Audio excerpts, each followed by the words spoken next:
ચલો ઓકે. કેમ છો દાદા? માતાજી કેમ છો? કેમ છો બેટા તને? સારું છે ને? તો હું તમારો ગાઈડ હતો. આપણે ઉપરકોટ કિલ્લામાંથી ગાઈડ, ગાડી અને ટિકિટ બધું કમ્પ્લીટ કર્યું. તમને ક્યાંય તકલીફ પડી હતી દાદા? કોઈ જગ્યાએ નહીં ને?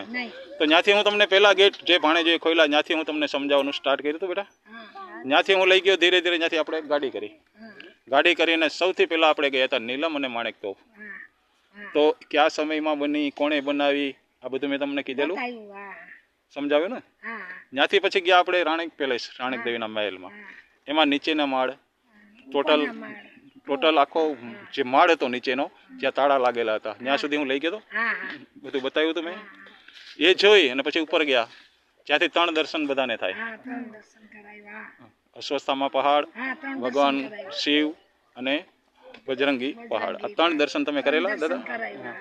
ત્યાંથી આપણે જોઈ અને છેક જુનાગઢના છેલ્લા માલિક 2 દીકરા રાણક દેવીના છેક કપાઈ ગયા તલવારના ઘા, એ તમે જોયા બેટા? બતાવ્યો ને સાહેબ? તમને બતાવ્યો ને દાદા? ત્યાંથી આપણે આગળ ગયા. એ હતા અડીચડી વાવ. એ 2 બહેનોના બલિદાનથી જે પાણી આવ્યું હતું એ તમે જોયું ને? નીચે ગયા હતા તમે. ત્યાંથી પછી આપણે આગળ આવ્યા. આગળ હતા એ જગ્યાનું નામ છે નવમાળનો કૂવો, એટલે કે નવઘાણ કૂવો. તો એ તમે જોયો. એ પછી આપણે આગળ આવ્યા તો એ હતા અનાજના કોઠા. અનાજના કોઠા જોઈને અત્યારે આપણે જે ઊભા છે એ છે પાણીના તળાવા સામે. તો આ તમામ જગ્યા મેં તમને બતાવી. એમાં તમને કોઈ ફરિયાદ હતી દાદા કહેવાનું? બિલકુલ નથી ને કોઈ ફરિયાદ? નહીં, કોઈ જાતની છે જ નહીં. તમને એવું લાગ્યું કે અમારા પૈસા પાણીમાં નથી ગયા? પાછી આવવાની ઈચ્છા થાય.